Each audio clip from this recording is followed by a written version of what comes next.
Hello and welcome to a very snowy Hartford, Connecticut. Today we're continuing our ride on the Hartford line, taking CT Rail from here up to Springfield, Massachusetts. Hartford Union Station was first built in 1889 and then rebuilt in 1914 after a fire. In its heyday, the station served 4 railroads: the Hartford and New Haven, Central New England, Hartford and Connecticut Valley, and the New York and New England. Now, the station only serves 2, Amtrak and CT Rail, both of whom operate on the same line. 5 minutes down the road is the Connecticut Capitol, a great place to visit if you've got some extra time on your hands. Heading through the front doors, passengers are welcomed into the old waiting hall.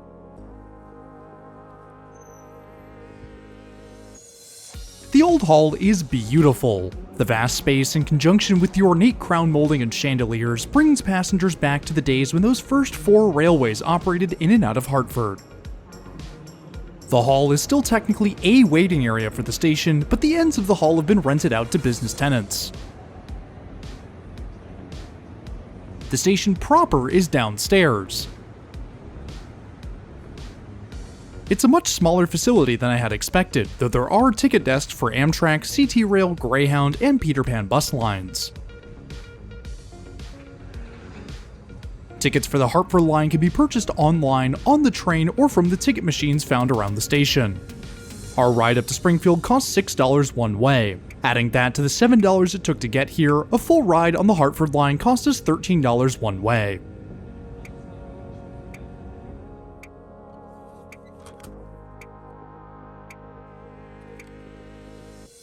As we wait for our train, a boarding announcement is made for southbound shuttle service number 463. Amtrak's shuttle service is the other half of the Hartford line. CT Rail and Amtrak share duty on this line, coming together to create an effective commuter rail corridor. Tickets cost the same on both operators and will get you between New Haven and Springfield in relatively the same amount of time. Leading train 463 is P42DC number 110, with 1 coach and 1 Metroliner cab car in tow.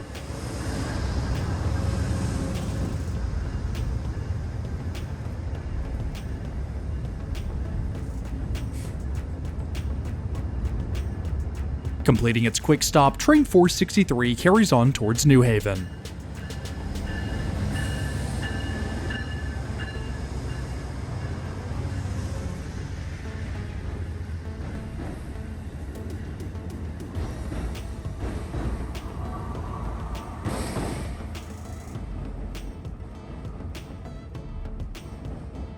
As we return to the warmth of the station, we can take a look at our route up to Springfield.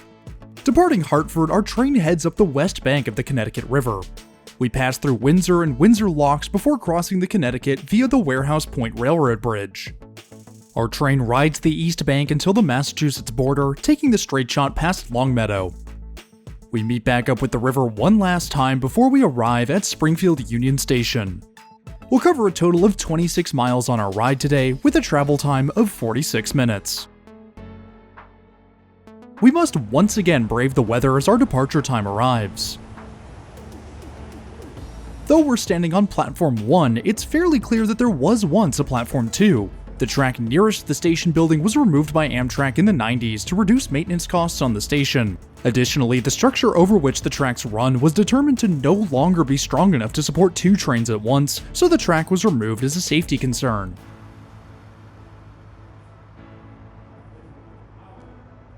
Our time in the freezing weather is fortunately short-lived, as from around the corner comes train 6454. Train 6454 is operated by 3 Mafersa single-level coaches, formerly owned by the Virginia Railway Express.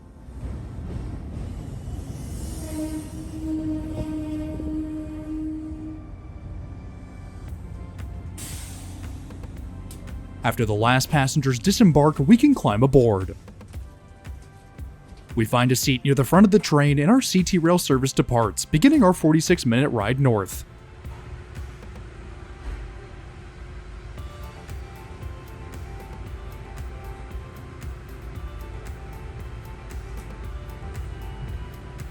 Seating on CT Rail's Mafersa coaches is quite basic. There's about 3 inches between my knees and the next seat, though there's a decent amount of space beneath each row to stretch out. As is the standard with most older single-level coaches, these cars are operated in a 3x2 layout. The headrest on the aisle side of the 3-row is non-existent, the reason for which is unclear. Presumably it's a safety thing, but I've seen this many times across multiple operators and it still doesn't make any sense. The headrests do wrap around to the rear of each seat to prevent injury in the event of sudden stops. The upholstery, although basic, is decently comfortable. The bench seats are still annoying, but the red and blue seat covers from the Virginia Railway Express are a nice touch. An addition I certainly didn't expect is a folding cup holder on the wall. Presumably this is a holdover from these coaches' time with VRE, but it's nice that CT Rail has kept them. Above both sides of the train are luggage racks, which are both deep enough and tall enough for the average carry-on suitcase. The interiors of CT Rail's Mafersa coaches have that usual commuter rail feel. Despite being manufactured by an entirely different company, they still appear as though they're a member of the Comet coach family. The winter weather makes for some interesting scenes, the fresh powder spiraling out behind us in the vortices generated by our lead coach.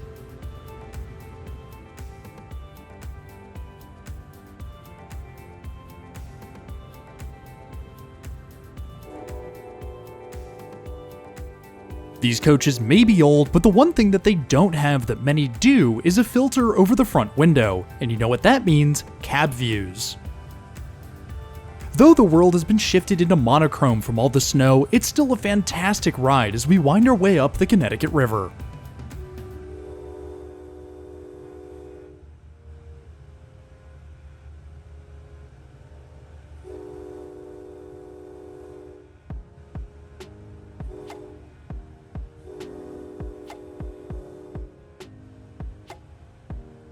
If you're enjoying the video so far, why not hit that subscribe button? It's totally free and it really helps support the channel. If you want to go the extra mile with your support, then feel free to check out the channel's Patreon or become a channel member. Patrons and members get their names in the video, access to exclusive weekly posts, and even the opportunity to vote on future videos. If those perks pique your interest, then click the links in the top right or in the description below to learn more. The Connecticut River fills the window as we depart Windsor Locks, the opposite bank about 1,200 feet from where we stand. Windsor Locks is named after the locks on the south end of Windsor Canal. Though difficult to spot through the underbrush, the locks help to keep the water level consistent in the canal through town, while still allowing boats to pass through to the main waterway.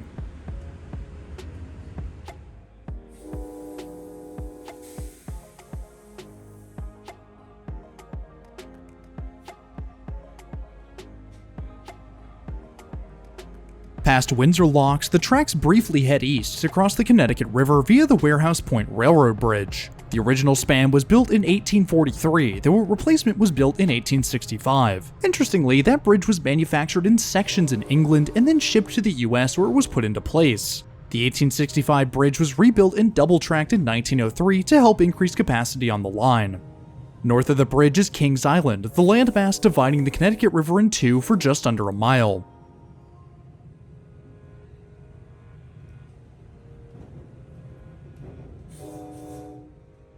Despite what I had initially thought, these coaches actually have bathrooms on board. Heading to the rear of the coach, we can step inside. The bathroom isn't great. It's functional for sure. The sink works with a bit of soap and an electric hand dryer, though everything is just old and rusted. If you had to use it, it would work, but I recommend waiting until your final destination if you have to go. Returning to our seat at the front of the train, we can enjoy the cab views for a little bit longer as we close in on Springfield.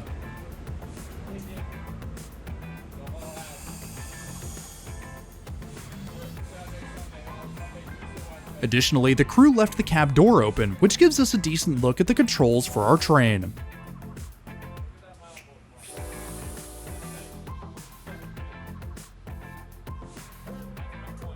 Our final approach into Springfield is marked by our passing under the Memorial Bridge. The four pillars atop the span honor the original colonists and the veterans of the Revolutionary, Civil, and First World Wars. Under I-91, the north-south tracks converge on the east-west tracks, our train aligning for arrival on track 4.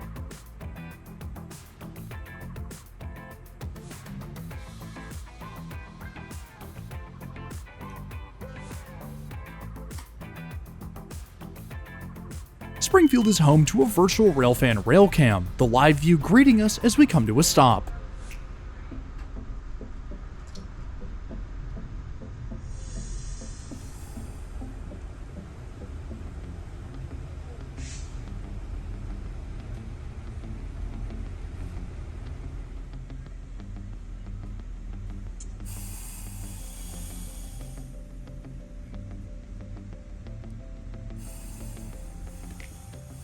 Grabbing our belongings, we can head out into the frigid Massachusetts air.